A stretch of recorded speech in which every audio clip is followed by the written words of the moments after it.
بسم اللہ الرحمن الرحیم۔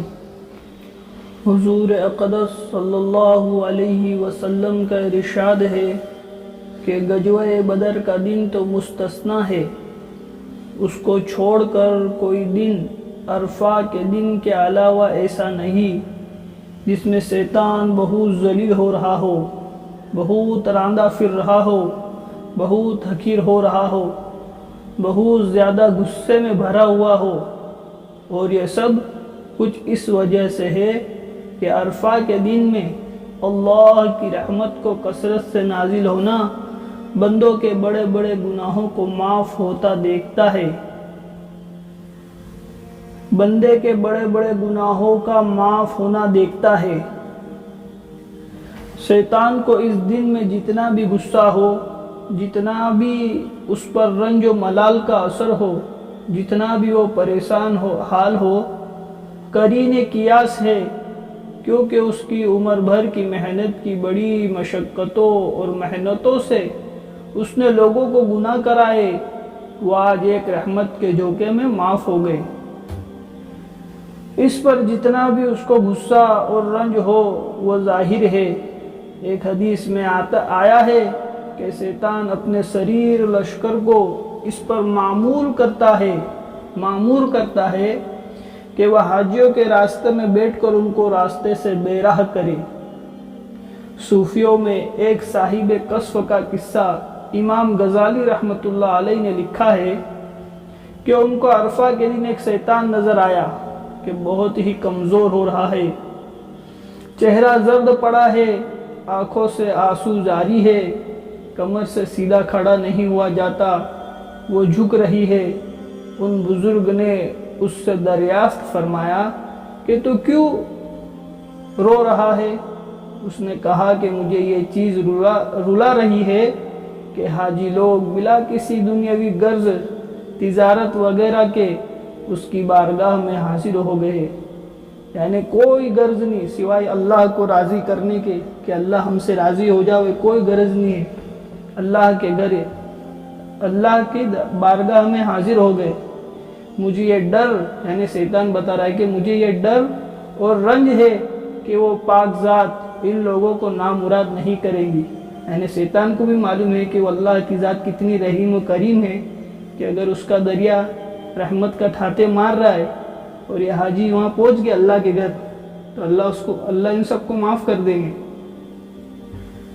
نامراد نہیں رکھیں گی۔ اس غم میں رو رہا ہوں۔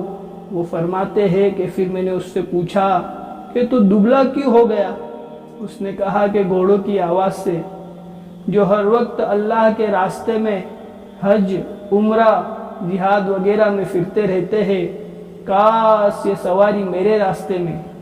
یعنی دبلا پتلا کیوں ہو گیا کہ حاجی لوگ چلتے ہیں، ابھی تو گھوڑے وغیرہ کا زمانہ نہیں رہا، تو اب تو اس کو وہ گاڑیوں کی آواز سے پریشانی ہوتی ہوں گی، اور حاجی اگر چلتے ہوں گے تو اس سے بھی اس کو پریشانی ہوتی ہوں گی۔ کہ کاش کہ یہ سواریاں میرے راستے میں، یعنی کہ لہو و لعب، بدکاری، حرام کمائی وغیرہ میں پھرتی، یعنی گناہ کے کام میں لگ جاتے یہ مال، اور یہ جو حاجی لوگ اللہ کے راستے میں گئے اس کے بدلے کوئی غلط کام میں لگ جاتے تو شیطان کا فائدہ ہوتا، تو مجھے کیسی اچھی لگتی۔ انہوں نے فرمایا کہ تیرا رنگ ایسا زرد کیوں پڑ گیا؟ اس نے کہا کہ لوگ ایک دوسرے کو نیکیوں پر آمادہ کر رہے ہیں، یعنی حج میں جاوے تو ایک دوسروں کو آمادہ بھی کرے نیک کام کے لیے، وہاں پر بھی دعوت، یعنی کہ ایک دوسرے کو ترغیب دے اچھے کام کی، نیکی بڑھ چڑھ کے کرنے کی، اس سے بھی شیطان کو تکلیف ہوتی۔ اس نے کہا کہ لوگ ایک دوسرے کو نیکیوں پر آمادہ کرتے ہیں، اس کام میں ایک دوسرے کی مدد کرتے ہیں، یعنی اچھے کام میں ایک دوسرے کی مدد بھی کرنا چاہیے، اس سے بھی شیطان کو تکلیف ہوں گی وہاں پر۔